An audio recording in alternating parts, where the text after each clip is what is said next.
ডুবলাগড় beach মানে বাগা beach, বাগদা beach. পুরো বিচটা ফাঁকা, একটু নোটিস করে দেখো লাল কাঁকড়া।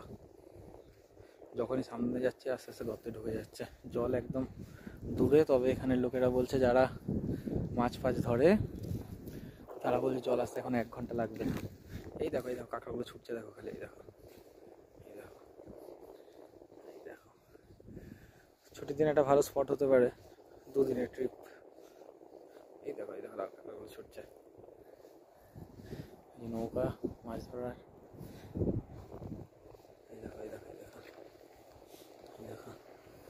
এই দেখো দাঁড়িয়ে আছে লাল কাঁকড়াগুলো পালাবে। এই দেখো সামনে দাঁড়াবে, এই দেখো সব যাচ্ছে, এই দেখো দৌড়াচ্ছে,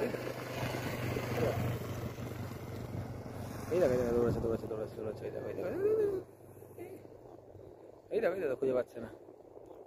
এই দেখো সব দেখছে আর ঢুকে যাচ্ছে। এই দেখো বাচ্চা একটা গর্তগুলোতে লাল কাঁকড়া ঢুকে রয়েছে।